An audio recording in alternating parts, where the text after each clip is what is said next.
ಸಂಪುಟ ವಿಸ್ತರಣೆ ಆಗಿದ್ದು ಅಸಮಾಧಾನದ ಕಿಡಿ ಕಾಡ್ಗಿಚ್ಚಿನಂತೆ ಹೊತ್ಕೊಂಡಿದೆ. ಸಚಿವ ಸ್ಥಾನ ಸಿಗದಿದ್ದಕ್ಕೆ ಸಿಟ್ಟಿಗೆದ್ದವರು ಬೆಂಕಿ ಉಗುಳೋದಕ್ಕೆ ಶುರು ಮಾಡಿದ್ದಾರೆ. ಹೀಗಾಗಿ ಸಿಎಂ ಅಖಾಡಕ್ಕಿಳಿದ ಹೊತ್ತಲ್ಲೇ ಬಾಗಲಕೋಟೆ ಆಡಿಯೋ ಬಾಂಬ್ ಸಖತ್ ಸದ್ದು ಮಾಡ್ತಿದೆ.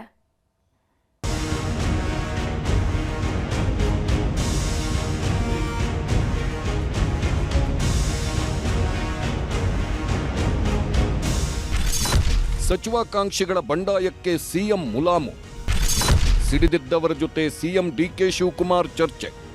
ಸಂಪುಟ ವಿಸ್ತರಣೆ ಪಟ್ಟಿ ರಿಲೀಸ್ ಆಗ್ತಿದ್ದಂತೆ ಹಲವು ಆಕಾಂಕ್ಷಿಗಳು ಬಂಡಾಯದ ಬಾವುಟ ಹಾರಿಸಿದ್ರು. ಇದು ಪಕ್ಷದಲ್ಲಿ ಕೊಂಚ ಗೊಂದಲ ಸೃಷ್ಟಿ ಮಾಡಿತ್ತು. ಆದರೆ ಈ ಗೊಂದಲ ಹೆಚ್ಚು ದಿನ ಉಳಿಯಲು ಬಿಡಲಿಲ್ಲ ಸಿಎಂ ಡಿಕೆ ಶಿವಕುಮಾರ್. ಇದೀಗ ರಂಗಪ್ರವೇಶ ಮಾಡಿ ಅಸಮಾಧಾನ ತಣಿಸುವಲ್ಲಿ ಸಕ್ಸಸ್ ಆಗಿದ್ದಾರೆ. ಬಂಡಾಯದ ಬಾವುಟ ಹಾರಿಸಿದವರಲ್ಲಿ ಇಂಡಿ ಶಾಸಕ ಯಶವಂತರಾಯಗೌಡ ಪಾಟೀಲ್ ಮುಂಚೂಣಿಯಲ್ಲಿದ್ರು. ಸಚಿವ ಸ್ಥಾನ ಸಿಗದವರು ಇನ್ನೂ ಅಸಮಾಧಾನ ಹೊರಹಾಕ್ತಿದ್ರೆ ಇವರು ಮಾತ್ರ ರಾಜೀನಾಮೆಯನ್ನೇ ಘೋಷಿಸಿಬಿಟ್ಟಿದ್ರು. ಆದ್ರೀಗ ರಾಜೀನಾಮೆ ವಾಪಸ್ ಪಡೆಯುತ್ತಿದ್ದೇನೆ ಅಂತ ವಿಧಾನಸಭೆ ಕಾರ್ಯದರ್ಶಿಗೆ ಪತ್ರ ಬರೆದಿದ್ದಾರೆ. ಸಚಿವ ಸ್ಥಾನ ಸಿಗದಿದ್ದಕ್ಕೆ 25 ಶಾಸಕರು ಸಭೆ ನಡೆಸಲು ಪ್ಲಾನ್ ಮಾಡಿದ್ರು. ಹೀಗಾಗಿ ಅಸಮಾಧಾನಿತರಿಗೆ ಖುದ್ದು ಸಿಎಂ ಡಿಕೆ ಶಿವಕುಮಾರ್ ಕರೆ ಮಾಡಿ ಚರ್ಚೆ ಮಾಡಿದ್ರು. ಇಂಡಿ ಶಾಸಕ ಯಶವಂತರಾಯಗೌಡಗೆ ಕರೆ ಮಾಡಿದ್ದ ಸಿಎಂ ಸುಮಾರು 10 ನಿಮಿಷ ಮಾತಾಡಿದ್ರು. ಸಿಎಂ ಮಾತುಕತೆ ನಂತರ ರಾಜೀನಾಮೆ ವಾಪಸ್ ಪಡೆಯಲು ಶಾಸಕರು ನಿರ್ಧರಿಸಿದ್ದಾರೆ. ಇನ್ನು ದಿನೇಶ್ ಗುಂಡೂರಾವ್, ಟಿಬಿ ಜಯಚಂದ್ರ ಜೊತೆಯೂ ಸಿಎಂ ಮಾತುಕತೆ ನಡೆಸಿದ್ದಾರೆ. ಅಲ್ಲದೆ ವಿಜಯನಗರ ಶಾಸಕ ಎಂ ಕೃಷ್ಣಪ್ಪ ಜೊತೆ ಆಪ್ತರ ಮೂಲಕ ಚರ್ಚೆ ನಡೆಸಿದ್ರು. ಈ ವೇಳೆ ಕ್ಷೇತ್ರಗಳಿಗೆ ಹೆಚ್ಚುವರಿ ಅನುದಾನ, ನಿಗಮ ಮಂಡಳಿ ಸ್ಥಾನದ ಭರವಸೆ ನೀಡಿದ್ದಾರೆ ಎನ್ನಲಾಗಿದೆ. ಇನ್ನು ಶಾಸಕ ಬೇಳೂರು ಗೋಪಾಲಕೃಷ್ಣ ಅವರನ್ನ ಕರೆಸಿ ಕೆಪಿಸಿಸಿ ಅಧ್ಯಕ್ಷ ಬಿಕೆ ಹರಿಪ್ರಸಾದ್ ಮಾತನಾಡುವ ಪ್ರಯತ್ನ ಮಾಡಿದ್ರು. ಕೊನೆಯ ಸಂಪುಟ ವಿಸ್ತರಣೆ ಆಗಿರ್ತಕ್ಕಂಥ ಹಿನ್ನೆಲೆಯಲ್ಲಿ ಆಕಾಂಕ್ಷಿಗಳು ಜಾಸ್ತಿ ಜನ ಇರ್ತಾರೆ. ಮುಖ್ಯಮಂತ್ರಿಗಳ ಜೊತೆ ಕೂಡ ಚರ್ಚೆ ಮಾಡಿದ್ವಿ. ಸುರ್ಜೇವಾಲಾ ಅವರು ಇವತ್ತು ಬರ್ತಾ ಇದ್ದಾರೆ.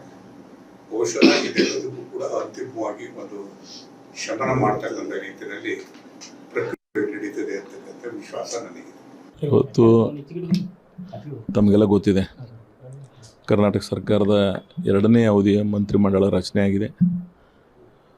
ಅದಾದ ನಂತರ ಅನೇಕ ವಿಚಾರಗಳನ್ನು ನೀವೆಲ್ಲ ಗಮನಿಸಿದ್ದೀರಿ. ಅದರ ಭಾಗವಾಗಿಯೇ ನಾನು ನಾಳೆ ಸುದೀರ್ಘವಾಗಿ ಬಿಜಾಪುರದ ಪ್ರವಾಸಿ ಮಂದಿರದಲ್ಲಿ ಬೆಳಗ್ಗೆ 10 ಗಂಟೆಗೆ ಭಾಳ ವಿವರವಾಗಿ ನಾನು ಮಾತಾಡ್ತೀನಿ. ಇನ್ನು ಸಚಿವ ಸ್ಥಾನ ಸಿಗದಿದ್ದಕ್ಕೆ ಸಿಡಿದೆದ್ದಿದ್ದವರಲ್ಲಿ ಗುಬ್ಬಿ ಶಾಸಕ ಶ್ರೀನಿವಾಸ್ ಕೂಡ ಮುಂಚೂಣಿಯಲ್ಲಿದ್ರು.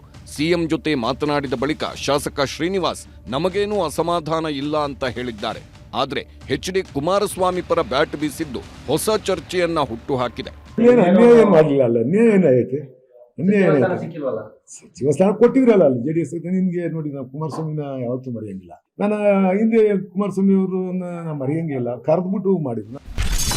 ಕೋಲಾರ ಚಿಕ್ಕಬಳ್ಳಾಪುರ ಭಾಗದಲ್ಲಿ ಆಕಾಂಕ್ಷಿಗಳ ಕಿಚ್ಚು. ಇನ್ನು ಕೋಲಾರ ಚಿಕ್ಕಬಳ್ಳಾಪುರ ಭಾಗದಲ್ಲಿ ಮಾತ್ರ ಅವಕಾಶ ವಂಚಿತರ ಕಿಚ್ಚು ಕೊಂಚ ಜೋರಾಗಿಯೇ ಇದೆ. ಸಚಿವ ಮುನಿಯಪ್ಪ ವಿರುದ್ಧ ಕೋಲಾರ ಚಿಕ್ಕಬಳ್ಳಾಪುರ ಶಾಸಕರ ಸಿಟ್ಟು ತಾರಕಕ್ಕೇರಿದೆ. ಬಾಗೇಪಲ್ಲಿ ಶಾಸಕ ಸುಬ್ಬಾರೆಡ್ಡಿಗೆ ಅವಕಾಶ ಸಿಗದಿದ್ದಕ್ಕೆ ಬೆಂಬಲಿಗರು ಬಾಗೇಪಲ್ಲಿ, ಗುಡಿಬಂಡೆ, ಚೇಳೂರಿನಲ್ಲಿ ಬಂದ್ ಮಾಡಿದ್ರು.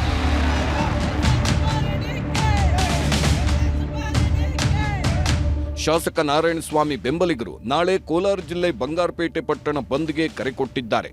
ಮತ್ತೊಂದೆಡೆ ಹೊಸಕೋಟೆ ಶಾಸಕ ಶರತ್ ಬಚ್ಚೇಗೌಡ ಕೂಡ ತಮಗೆ ಸಚಿವ ಸ್ಥಾನ ಸಿಗದಿದ್ದಕ್ಕೆ ತೀವ್ರ ಅಸಮಾಧಾನ ಹೊರಹಾಕಿದ್ದಾರೆ. ಇನ್ನು ಸಚಿವ ಸ್ಥಾನ ಸಿಗದಿದ್ದಕ್ಕೆ ಅಸಮಾಧಾನಗೊಂಡಿರುವ ಶಾಸಕ ಬಸನಗೌಡ ದದ್ದಲ್ ವಾಲ್ಮೀಕಿ ನಿಗಮಕ್ಕೆ ರಾಜೀನಾಮೆ ನೀಡಿದ್ದಾರೆ. ಸಿಎಂ ಡಿಕೆ ಶಿವಕುಮಾರ್ ಭೇಟಿಯಾಗಿ ರಾಜೀನಾಮೆ ಸಲ್ಲಿಕೆ ಮಾಡಿದ್ದಾರೆ. ಈ ಎಲ್ಲ ಬೆಳವಣಿಗೆಗಳ ಮಧ್ಯೆ ಸಚಿವ ಸ್ಥಾನಕ್ಕಾಗಿ ಶಾಸಕಿ ಲಕ್ಷ್ಮೀ ಹೆಬ್ಬಾಳ್ಕರ್ ಕಸರತ್ತು ನಡೆಸುತ್ತಿದ್ದಾರೆ. ಬೆಂಗಳೂರಿನ ಕಾವೇರಿ ನಿವಾಸದಲ್ಲಿ ಮಾಜಿ ಸಿಎಂ ಸಿದ್ದರಾಮಯ್ಯರನ್ನ ಭೇಟಿಯಾಗಿ ಮಹಿಳಾ ಕೋಟಾದಡಿ ಮಂತ್ರಿ ಮಾಡಿಸುವಂತೆ ಮನವಿ ಮಾಡಿದ್ದಾರೆ. ಬಾಗಲಕೋಟೆ ಕಾಂಗ್ರೆಸ್ನಲ್ಲಿ ಆಡಿಯೋ ಬಾಂಬ್. ಕಾಂಗ್ರೆಸ್ನಲ್ಲಿ ಸಂಭಾಷಣೆ ಸಂಚಲನ, ಬಿಜೆಪಿಗೆ ಬ್ರಹ್ಮಾಸ್ತ್ರ. ಸಚಿವ ಸ್ಥಾನದ ವಿಚಾರವಾಗಿ ಇಷ್ಟೆಲ್ಲ ಜಟಾಪಟಿ ನಡೆಯುತ್ತಿರುವಾಗಲೇ ಬಾಗಲಕೋಟೆ ಕಾಂಗ್ರೆಸ್ನಲ್ಲಿ ವೈರಲ್ ಆಗಿರೋ ಆಡಿಯೋ ಒಂದು ಭಾರೀ ಸಂಚಲನ ಸೃಷ್ಟಿಸಿದೆ. ಮಾಜಿ ಸಚಿವ ಆರ್.ಬಿ. ತಿಮ್ಮಾಪುರ ಮತ್ತು ಜಿಲ್ಲಾಧ್ಯಕ್ಷ ನಂಜಯ್ಯನಮಠ ನಡುವಿನ ಸಂಭಾಷಣೆ ಎನ್ನಲಾದ ಈ ಆಡಿಯೋದಲ್ಲಿ ಸಚಿವ ಸ್ಥಾನಕ್ಕೆ 70ರಿಂದ 80% ಹಣ ಕುರಿತು ಚರ್ಚೆಯಾಗಿದೆ. ಪುಟ್ರಂಗ್ ಶೆಟ್ಟಿ ಪೇಮೆಂಟ್ ಕೊಟ್ಟು ಮಂತ್ರಿ ಪಡೆದಿದ್ದಾರೆ. ನಾಗೇಂದ್ರಗೆ ಸಚಿವ ಸ್ಥಾನ ಕೊಟ್ಟಿರೋದು ದುರಂತ. ದೆಹಲಿಯಲ್ಲಿ ನಮ್ಮಲ್ಲೇ ಕೆಲವರು ಹುಚ್ಚರಿದ್ದಾರೆ ಅಂತ ಚರ್ಚೆಯಾಗಿದ್ದು ಕಾಂಗ್ರೆಸ್ನಲ್ಲಿ ಸಂಚಲನ ಸೃಷ್ಟಿಸಿದೆ. ಅತೃಪ್ತರು ಅಸಮಾಧಾನಿತರನ್ನ ಸಂತೈಸುವುದರ ಜೊತೆಗೆ ಖಾತೆ ಹಂಚಿಕೆ, ನಿಗಮ ಮಂಡಳಿ ಅಧ್ಯಕ್ಷ ಉಪಾಧ್ಯಕ್ಷರ ನೇಮಕ ಎಲ್ಲವೂ ಸರ್ಕಾರದ ಮುಂದಿದೆ. ಇದನ್ನೆಲ್ಲ ಹೇಗೆ ನಿಭಾಯಿಸುತ್ತಾರೆ ಅನ್ನೋದು ಸದ್ಯದ ಕುತೂಹಲ. Bureau report, news 18.